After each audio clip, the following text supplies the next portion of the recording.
নমস্কার, আমি সৌগত তন্ত্রজ্যোতিষ মায়াজালে আপনাদেরকে স্বাগত।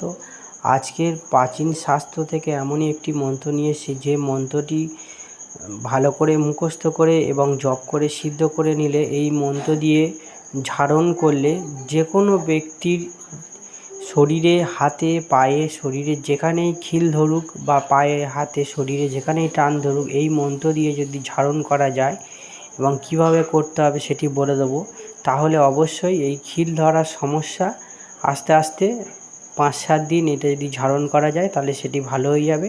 অবশ্যই ভিডিওটি উপকৃত মনে হলে একটি লাইক করবেন, যারা নতুন দেখছেন চ্যানেলটি সাবস্ক্রাইব করবেন এবং শেয়ার করবেন। যারা ব্যক্তিগতভাবে যোগাযোগ করতে চান আমার সাথে, আমার ফোন হোয়াটসঅ্যাপ একটাই নাম্বার 8388022704, 8388022704। যার যে সমস্যা, আমি বিভিন্ন রকম ভিডিও ছাড়ি বিভিন্ন উদ্দেশ্যে, সেটা জাদুটোনা বান হোক, ভূত প্রেত হোক, বা কেউ কোনো বশীকরণ, যেটা ভালো কাজে বশীকরণ, বা অন্য কোনো বিভিন্ন রকম চালান ক্ষতির শিকার হচ্ছেন, তারা অবশ্যই যদি মন চায় যোগাযোগ করতে পারেন। আমি যদি পারি অবশ্যই হ্যাঁ বলবো এবং কাজটি করে দেবো। তো মন্ত্রটি প্রথমে আমি দুবার বলে দিচ্ছি, তারপরে এই নিয়মটি বলে দেবো।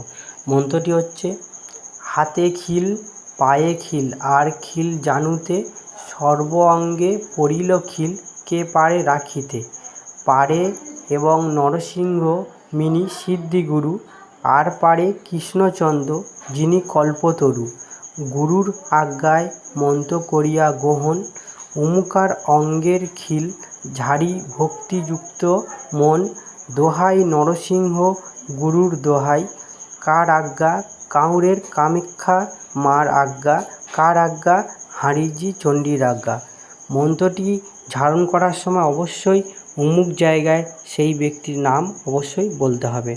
মন্ত্রটি আমি আর একবার বলে দিচ্ছি: হাতে খিল, পায়ে খিল, আর খিল জানুতে, সর্ব অঙ্গে পড়িল খিল, কে পারে রাখিতে। পারে এবং নরসিংহ মিনি সিদ্ধিগুরু, আর পারে কৃষ্ণচন্দ্র যিনি কল্পতরু। গুরুর আজ্ঞায় মন্ত্র করিয়া গ্রহণ, অমুকার অঙ্গের খিল ঝাড়ি ভক্তিযুক্ত মন।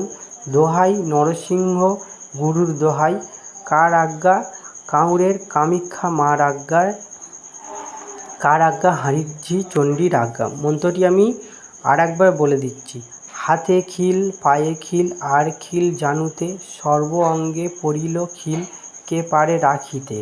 পারে এবং নরসিংহ মিনি সিদ্ধিগুরু, আর পারে কৃষ্ণচন্দ্র যিনি কল্পতরু। গুরুর আজ্ঞার মন্ত্র করিয়া গ্রহণ, অমুকার অঙ্গের খিল ঝাড়ি ভক্তিযুক্ত মন। দোহাই নরসিংহ গুরুর দোহাই, কার আজ্ঞা কাউরের কামাখ্যা মার আজ্ঞা, কার আজ্ঞা হারিজি চণ্ডীর আজ্ঞা। মন্ত্রটি ভালো করে মুখস্থ করে নেবেন এবং যদি পারেন কোনো কারোর গুরু থাকে তাহলে সেই গুরুর কাছ থেকে মন্ত্র দিয়ে মন্ত্রটি আবার নিয়ে নেবেন, তাহলে এই মন্ত্র অবশ্যই কার্যকরী হবে। বা যে কোনো শুভ সময়, যেমন অমাবস্যা, পূর্ণিমা, গ্রহণ চলাকালীন মন্ত্র ভালো করে মুখস্থ করে এবং 108 বার জপ করে নিলে মন্ত্র সিদ্ধ হয়। তারপরে এই মন্ত্র কাজ করলে অবশ্যই কার্যকারিতা হবে। এবং যারা তন্ত্রমন্ত্র শিখছো বা তন্ত্রমন্ত্র নিয়ে পড়ে আছো এবং বিভিন্ন তন্ত্র সাধনা বা তন্ত্রমন্ত্র শেখার ইচ্ছা বা করার ইচ্ছা, তাদেরকে অবশ্যই বলবো, যারা তন্ত্রমন্ত্র দিক থেকে এগিয়ে যেতে চাও, সেটি যদি গুরু মানে শিক্ষাগুরু যদি না পাওয়া যায় বা এই মুহূর্তে যদি শিক্ষাগুরুর কাছ থেকে তন্ত্রমন্ত্রের শিক্ষা না নেওয়া যেতে পারে, সেক্ষেত্রে অবশ্যই কোনো দশ মহাবিদ্যা বা কোনো শক্তি মন্ত্র যে গুরু হয়, দশ মহাবিদ্যার মন্ত্রের দীক্ষা দেওয়া হয়, অনেকে দেয়। এবং যে কোনো শক্তি মন্ত্রে যারা দীক্ষা দেয়, যে গুরুদেবরা শক্তি মন্ত্রের দীক্ষা দেয়, সেটি দশ মহাবিদ্যা বা যে কোনো শক্তি মন্ত্র, কালী, তারা এবং যে কোনো শক্তি মন্ত্রের যে গুরুদেবরা দীক্ষা দেয়, সেই গুরুদেবের কাছ থেকে এই শক্তি মন্ত্র দীক্ষা নিয়ে নিলে এবং নিয়মিত সেই শক্তি মন্ত্র জপ করলে অবশ্যই তন্ত্রমন্ত্র সাধনার দিক থেকে অনেক এগিয়ে যাওয়া যায় এবং সেই দীক্ষাগুরুর কৃপায় যে কোনো তন্ত্রমন্ত্র সিদ্ধ হয়। এবারে এই মন্ত্রটি এইভাবে গুরুর কাছ থেকে শক্তি দীক্ষা নিলে অবশ্যই কার্যকারিতা হয়। এই মন্ত্রটি কীভাবে কাজ করবে বা কীভাবে প্রয়োগ করবে, এই মন্ত্র ভালো করে মুখস্থ করে এবং জপ করে সিদ্ধ করার পরে যার হাতে পায়ে খিল লেগেছে এবং সেটি সামনাসামনি, সে বাড়ির হোক বাড়ির বাইরে হোক, সামনাসামনি বসিয়ে এই মন্ত্র একবার করে পাঠ করে তার একটি করে ফুঁক দেবেন। এইবার 7 বার পাঠ করে 7 বার ফুঁক দিতে হবে এবং এটি পরপর 3 দিন সন্ধেবেলায় করতে হবে। সামনাসামনি বসিয়ে একবার করে মন্ত্র পাঠ, একবার করে ফুঁক দিতে হবে তার শরীরে যেখানে খিল লেগেছে এবং অমুক জায়গায় সেই ব্যক্তির অবশ্যই নাম বলতে হবে।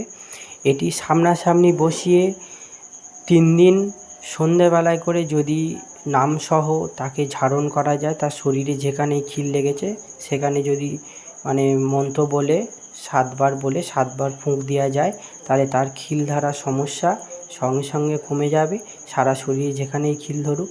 এবং যদি এটি 3 দিন করার পরেও পুরোপুরি সেটা সমাধান না হচ্ছে তো 7 দিন করতে হবে। এবং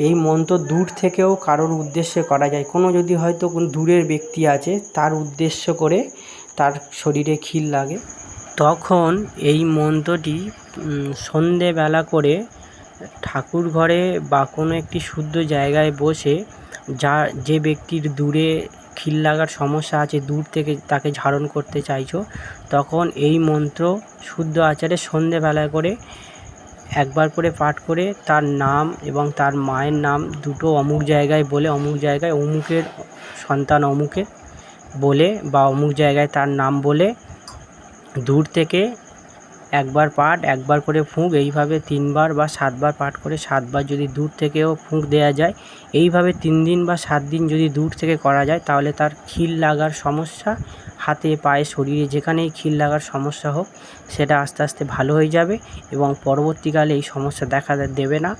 তো যদি ভিডিওটি উপকৃত মনে হয় একটি লাইক করবেন, যারা নতুন দেখছেন চ্যানেলটিকে সাবস্ক্রাইব করবেন।